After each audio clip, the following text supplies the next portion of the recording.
Welcome to the Terrible Podcast with your hosts from SteelersDepot.com, where you can find all your latest and greatest Steelers news. It's Dave Bryan and Alex Kozora, always lit, talking Steelers. And now, here's Dave and Alex.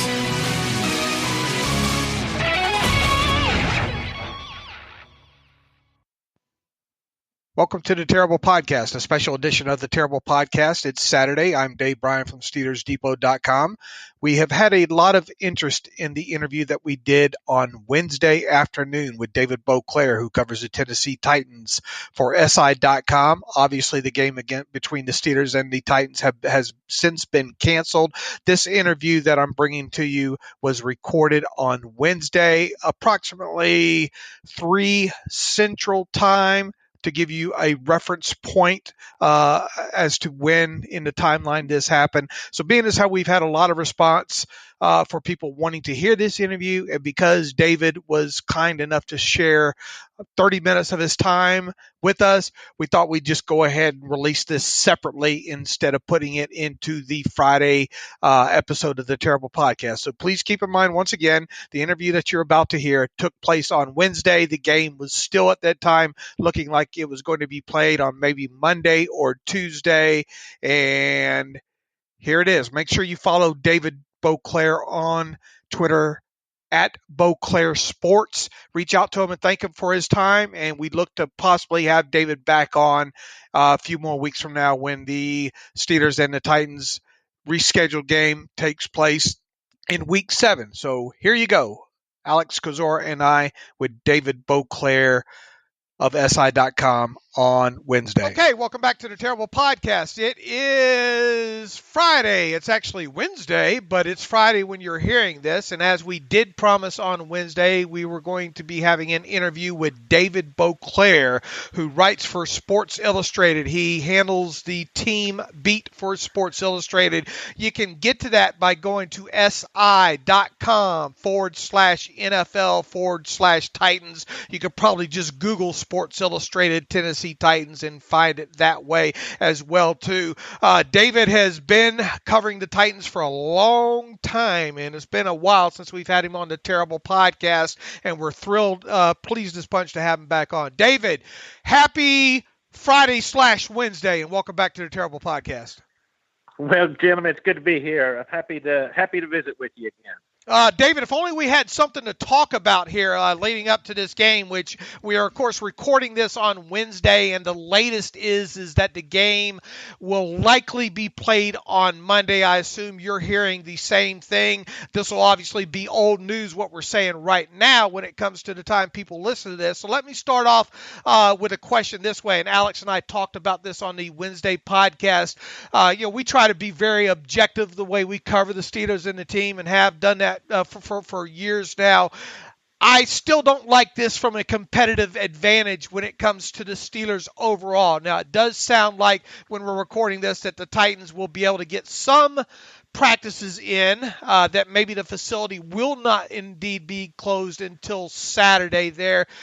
Where do you come down on the what you know at this point on Wednesday afternoon when we're recording this? How do you feel about the competitive advantage, and do you think the league is making the right decision here?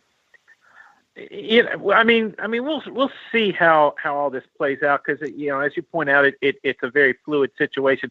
It does feel like a bit of a big ask to have a team maybe have one day of practice. I think if the Titans can get 2 legitimate days of practice in, let's say the game's Monday, if they can practice Friday and Saturday, have a typical day of meetings and whatever on Sunday, then I think maybe it's okay. Mike Vrabel talked about it today, where he said, we've played games on short weeks against opponents who have been better rested than us. That's nothing new. So.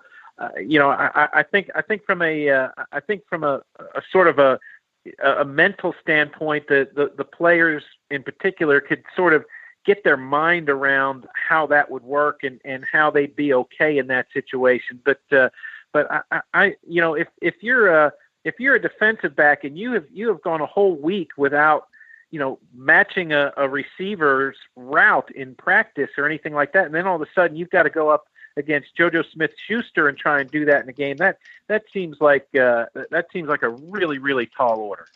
I would agree, and that's why I think it's going to be interesting to hear the talk afterwards. Now, obviously, if the Titans wind up winning this game, then boy, yeah, what a bang up job Vrabel. A lot of respect Vrabel should get for that. Now, the players that they placed on IR, on the COVID IR list, Daquan Jones, obviously defensive captain and lineman, long snapper Bo Brinkley. People will probably just shrug their shoulders and say that's just a long snapper, but that's a key piece of the puzzle right there. And I think Bo's been around with the Titans for a long time there, and also maybe the most insignificant one, which I hate to use that term in COVID and this environment, but Tommy Hudson, tight end from the practice squad as well too. Daquan, at least looking at the tape, probably not the best season to start with, but he is a starter. I think he is a defensive captain. Talk about the losses of really those at least those two players, Daquan Jones and Bo Brinkley, and what that means to this team. Yeah, but before we get into those players specifically, I want to point out you're talking about a member of the defensive line, you're talking about the long snapper, and you're talking about a practice squad tight end. It's not like those guys are all in the same meeting room, right? I mean, this is, the fact that this thing, that those are the first three we know. And as of right now, in fact, we're waiting to hear there's another player who tested positive on Tuesday. Those results came back here Wednesday morning. We're waiting to find out the name of that player. It's not like the virus shows up in everybody at the same rate. So the fact that you've got three guys from three very distinct different divisions of the team make me think that that this might not be the end of it. But Daquan Jones is one of those guys who is his stats will never look as good as the player that he is. He's a nose guard. His job on a lot of snaps is just to occupy blockers, right, so that the linebackers can run free and make their play. And he is really, really good at that. He's a guy for the last 3 or 4 years. If you buy into Pro Football Focus's player grades and whatnot, he has been one of the Titans' best players on defense for years. Bo Brinkley, you talked about, he's been the long snapper since the start of 2012. Hasn't missed a game during that time. And Mike Vrabel said today that there is not a number 2 long snapper on the roster. This team is going to try out guys, bring somebody in, and plug them in for this game whenever it gets played. And think about that for a team that has won all 3 of its games on a field goal inside the last 2 minutes of the contest. To have a new long snapper in there, that's one of those things that's really going to bear watching here. Before I hand you off to Alex here, the other key thing going into this week was Taylor Lewan suffering that injury this past week. What do you know? Obviously, I don't think the injury report's going to be out on Wednesday after practice due to this game getting pushed back. So I guess the first one will be out on Thursday there. What do you know about the shape of the injured players, what the injury report might look like when it's released on Thursday? Yeah, the Titans have taken some lumps through the first couple weeks here, and even before the start of the regular season. 2 days before their opener at Denver, they placed cornerback Adoree Jackson on injured reserve, and that has turned out to be a big move. Adoree Jackson's never going to be confused with Darrelle Revis. He's not a shutdown corner, but he is really fast. He's a capable tackler in the open field, and he sort of steadies a lot of things on that defense. And without him, there's been a ripple effect in terms of how the Titans have had to use and how often they've had to use different cornerbacks that I don't think has served them particularly well. They were hopeful that maybe they could get him back this week. After all, injured reserve is only a 3-week minimum this year. So they're going to try and get him on the practice field this week and see what he can do. The Taylor Lewan injury, it sounds like it's not too serious, and that he's going to find a way to play. And I would think that say he's at 80-85%. an 85% Taylor Lewan is a lot better than any backup option they have. Which at this point it's a guy named Ty Sambraio, who's a veteran backup, has been with Denver and Atlanta and signed as a free agent this year. Held his own, did okay over there, but against Pittsburgh, you want somebody as big and as mean and as athletic as Taylor Lewan in there, and those are the two big ones for this team right now. Bo, I know you talked to Coach Rabel, and he gave his input on the situation and how they're reacting to that in Tennessee. But have any players talked to you guys yet, or anyone tweet about how they're dealing with the situation, their reaction to obviously something that's so far unprecedented in the NFL? Yeah, we talked to Ryan Tannehill and to Kevin Byard today, and they both said they're going to try and make it as much business as usual. Their big thing is, everybody is going to have to find a way to keep their body right this week. Kevin Byard talked about getting on a Peloton that he used a lot during the off season, and he thought that was an effective tool for him. Tannehill said he's going to go out to a local football field. He's going to make sure he gets in the normal amount of throws that he would normally get in. So these are the kind of things that these guys are going to have to deal with. But I think this would be a really different situation if it was an 0-3 or a 1-2 team, maybe. At 3-0, these guys are excited, and they want to. And you're looking at the Steelers coming in here at 3-0. This all of a sudden is a really big game, and I think there's a sense of let's do whatever we have to do because we want to play this game and we want to win this game, and Mike Vrabel talked about it this morning too. Said we had a team meeting over Zoom this morning. Said I asked a bunch of questions and tried to get a feel for the mental state of guys, and they were excited and they were looking forward to a different sort of challenge. So that I would say early indications are that is kind of the way this team is approaching it. Gotcha. That kind of leads me to the next question. Also, I apologize. I called you Bo. It's David. This tells you what kind of week it's been. So my apologies. But that's all right. That's one of my many nicknames. I'll answer to that anytime. You've been called worse, right? Absolutely, yes. I appreciate your Southern hospitality. But how is this team handling not practicing? You mentioned obviously they're doing Zoom meetings, they're preparing virtually, but is there any way they're going to try to substitute some sort of way to replicate in-game reps? I don't know if you guys have a really good VR program that I'm not aware of or what, but assuming you can't practice until Saturday, what is this team's plan until then? Yeah, I mean, exactly that.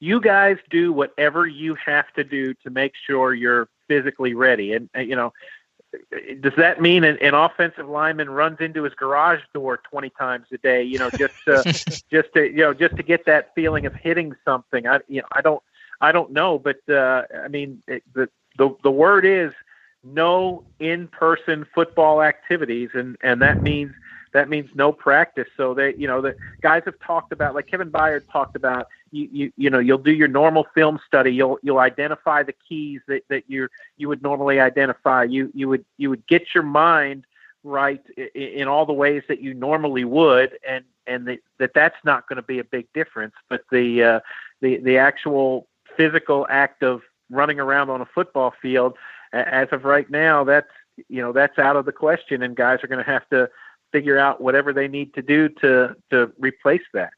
Don't give Taylor Lewan any ideas of running in the garage doors. That sounds like a thing that he might do. I want to bring it back to the Titans offense and tight end Jonnu Smith, and I feel like he gets lost in the shuffle of some of the top named tight ends in football, but this guy's really good. He's a vertical threat. He's making plays in the pass game. He's got 3 receiving touchdowns in the NFL through 3 weeks, tied for the most by any tight end in football. What makes Jonnu Smith such a threat, and how worried should Steelers fans be about him on, let's assume, Monday? Yeah. Among all tight ends in fantasy football points, a guy that you just don't really know about. But he's a 4th-year guy, and he's a pretty big body, but he's really good at running after the catch. Has surprising speed for a man his size, and can sort of make a big play out of a small throw, which was what happened in the first snap of the game against Jacksonville. He took a short pass, turned it into a 63-yard reception, which is by far the longest play for this Titans offense. Well, not by far, but it is the longest play for the Titans offense this year. He's a guy who, as I say, a fourth-year guy who's a third-round pick coming out of Florida International, and he's kind of been what you want a guy to be, in that he's gotten a little bit better every year. Spent his first couple years studying under Delaney Walker, so to speak. He's the last 2 years he got a lot more playing time because Delaney Walker was hurt, and by the second half of last season, in fact, when Ryan Tannehill became the starting quarterback and played the final 10 games of the regular season, Jonnu Smith was second on the team in receptions in those 10 games. So those two sort of built a relationship and continued it. Tannehill, of course, having lived and played in Miami all those years, Jonnu Smith out of Florida International, they spent a lot of time working out together in March, April, May, when everything was shut down, and that connection they built during that time seems to be paying off right now. David, when you look back at what Ryan Tannehill did last season with this team, and obviously the playoff run that happened, and now you look at the first 3 games that he's played, and he's really played well, I think, so far through these first 3 games. Are there any noticeable? We haven't gotten deep into the tape yet. We've still been wrapping up the Texans all 22. Obviously have watched pieces and parts of the Titans game so far this season here. But is there someone like you who follows the team closely? Have you noticed any real noticeable more improvements that he's made since the good second half of last season that he had? No, I wouldn't say improvements. I mean, he was statistically speaking, his performance last year was just way off the curve. And the one thing that analytics or one phrase that analytics has introduced here into our sports lexicon, of course, is regression to the norm. And all off season, that was sort of the talk about Ryan Tannehill was, okay, there's going to be a regression to the norm this year. How big is that going to be? And the fact of the matter is there hasn't been much of one at all. His completion percentage is really good. His accuracy has been good. He's been really good on run pass option. He's been excellent on the play action, and he seems to that's one thing about this team that is really, really important for this offense is that the play action game gives him a little extra time and maybe gives the receivers an extra half step to get open, and Ryan Tannehill is really good at exploiting that. The only thing that has sort of taken a step back, I would say, is his execution in the red zone. This team has had to attempt 12 field goals already through 3 games, and there was one the game against Jacksonville, I guess it was, right before the game-winning kick. He had an open. No, it was the Denver game. He had an open A.J. Brown in the end zone and just flat out missed him. And that it seemed like he never missed a guy who was open in the red zone last year. So Ryan Tannehill seems to be a guy who has found a real second life in the NFL here with this team, and is doing everything you would want a quarterback to do in this league, and quite frankly, things that the Titans haven't, the type of play the Titans haven't gotten from their quarterbacks here in years. Yeah, it makes us jealous watching all that play action. It's something we've been harping on, wanting Ben to get back to from his early days, and we saw a little bit of it this past week against the Texans, and boy, was that glad to see. But yeah, play action works whether or not your running game works or not. I think analytics have proven that. Another thing people don't realize about Tannehill so far this season, he's still trying to push the football down the field. I think he's got an intended air yards number of 8, completed air yards number of 7.6. Those are strong numbers there when you look at it, especially when you compare him to Ben Roethlisberger so far this year. What do you credit? I mean, let's face it, this is was it good for him just to get out of Miami and spend some time on the bench? What do you credit this kind of, I mean, basically Tannehill becoming the quarterback that a lot of people thought he could become. What do you credit that to?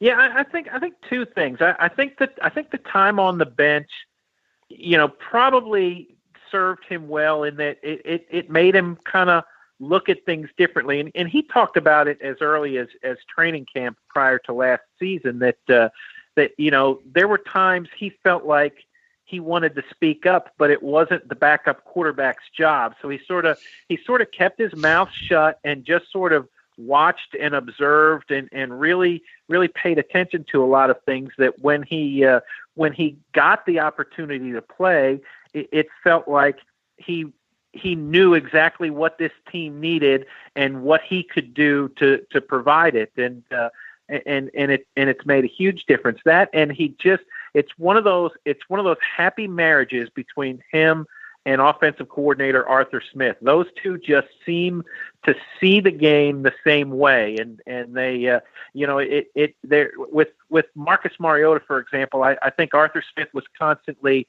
what do you like? What do you think about this? Tell me what you see here. And with Ryan Tannehill, it's almost been, talking to both of them and talking to other players on the offense who are in those meetings. They say it's almost like one mind with these guys. They both see it exactly the same way, almost always right from the start. And that makes Arthur Smith's play calling a little easier. It makes the game planning a little easier, and it helps. It helps Tannehill know exactly what the thinking is when the play calls come in, and those two just they just really, really mesh well together.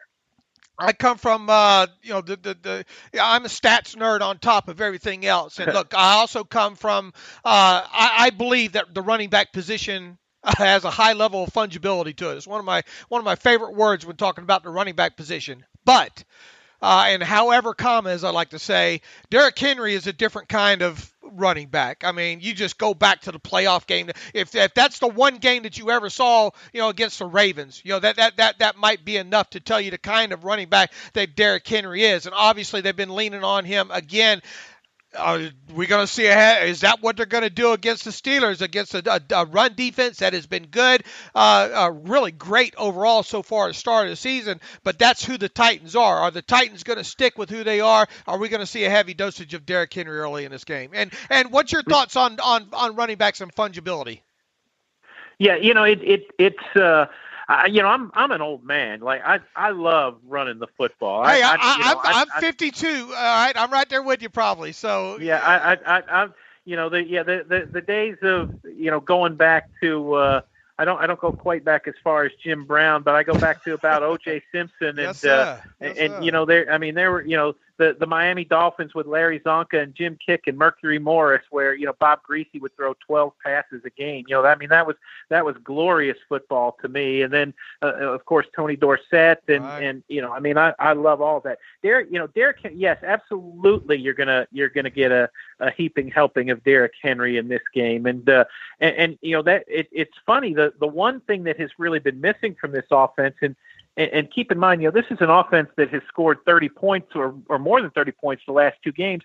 They haven't run the ball particularly well. Or I wouldn't say they haven't run it well. They haven't run it as well as anyone expected. We haven't seen the long runs by Derrick Henry. It's been a lot of 2, 3, 4, and 5 yard runs. His yards per carry average right now is just 3.9, which is on track to be the lowest of his career, and his carries, he leads the NFL in carries by 14 right now. Is on pace for well over 400 carries, which obviously would be a career high and whatnot. But part of that is the performance late last year and in the playoffs. Teams are focused on stopping him. He's getting some yardage out of 8-man boxes, which again goes, helps set up the play action and other things like that. And he's the central figure to this offense.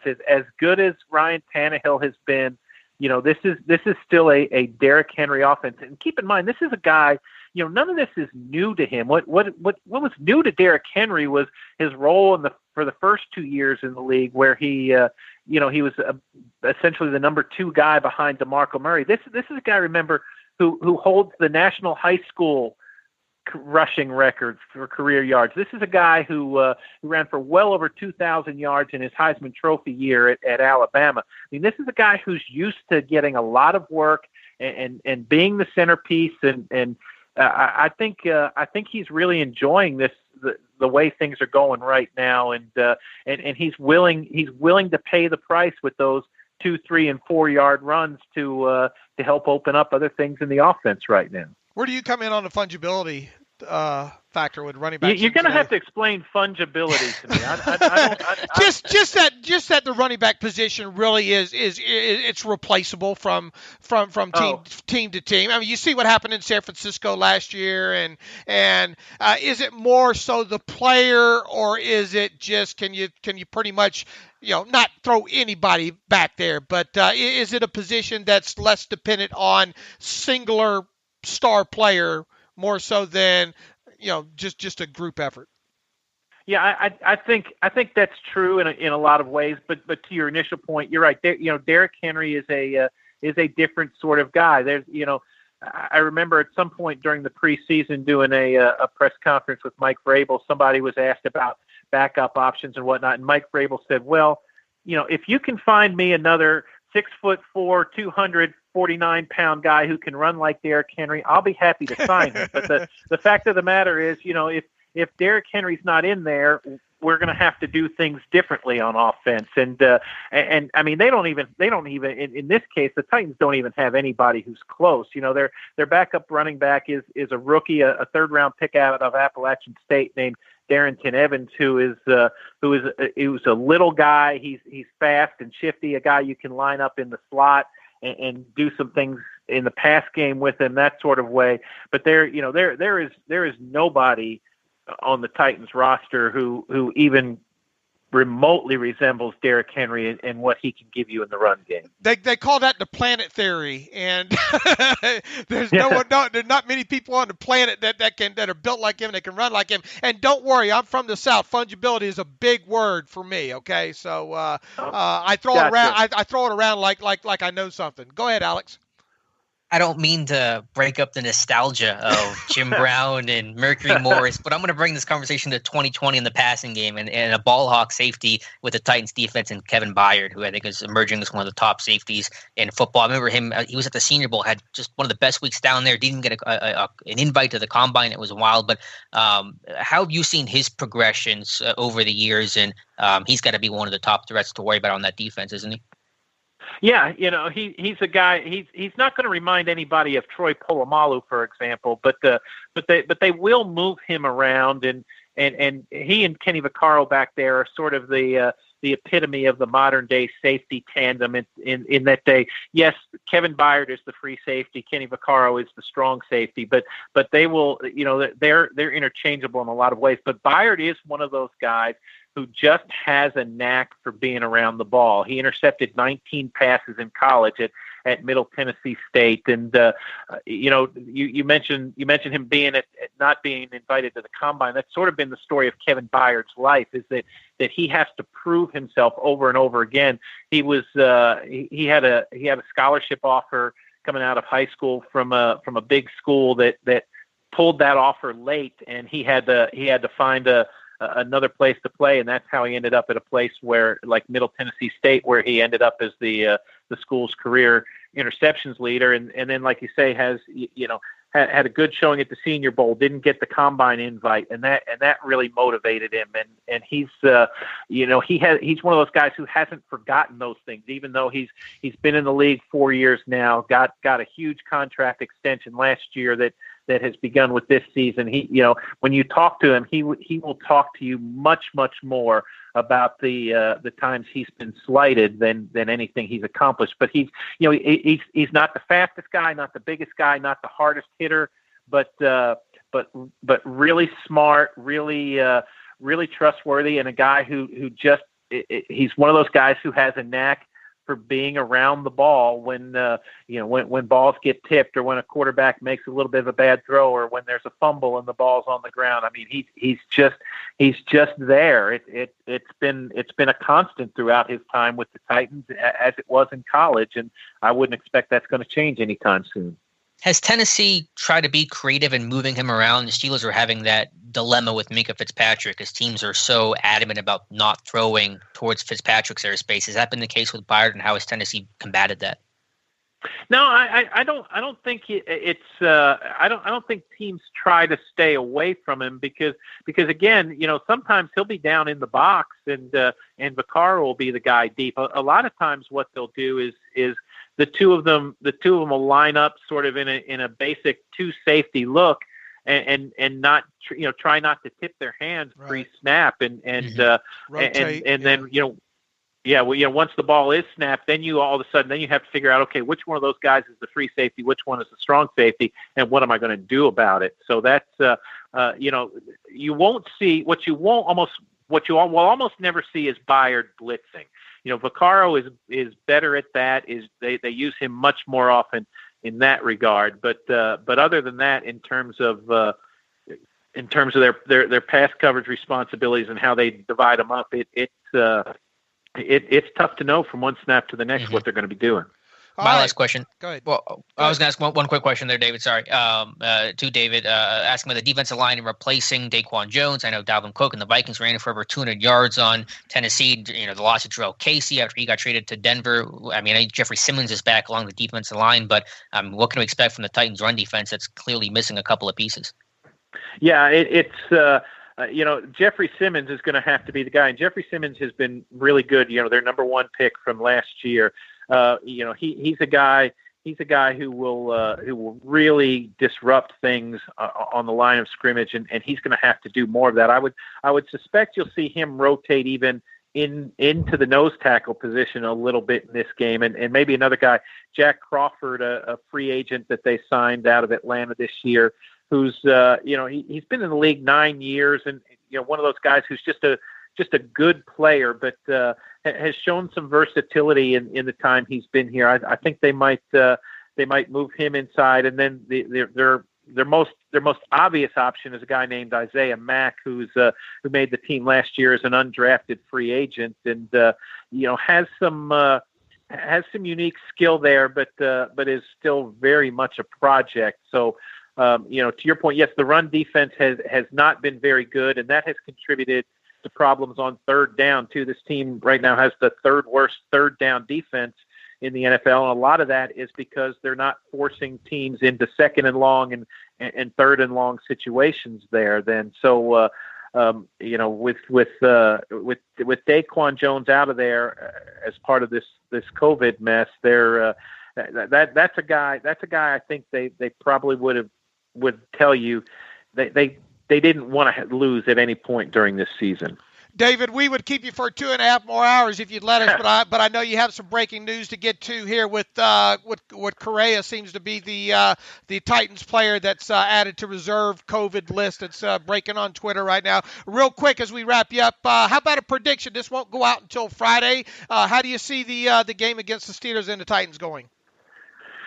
Yeah, boy, it's really hard to say right now. I will say I didn't feel good about the Titans' chances coming out of Sunday at Minnesota. I think all three teams that the Titans have beat this year have been flawed, I think, in some way, and the Steelers look like a big step up for me in terms of the way they're going to challenge the Titans. And now on with all of this factored in there, assuming this game is played, I think the Steelers come to town. If it was if there was a full crowd there, maybe it would be different. But I'm gonna pick the Steelers in this one and say it's going to be on the low scoring side, maybe like a 23-16 kind of game. Fair enough. David, it's been a long time since we had you on. I remember now why we did have you on. You're absolutely fantastic. You're thorough. I hope we didn't hold you up too long. And who knows, the way these two teams are playing, maybe they'll meet in the playoffs, and maybe, if you will, if they meet in the playoffs, you'll save us a spot and give us another interview later in the season here. Oh, yeah. Anytime. All right, our pleasure. Thanks, David. Have a great day, David. and thanks for being on a Terrible Podcast. Yes, sir.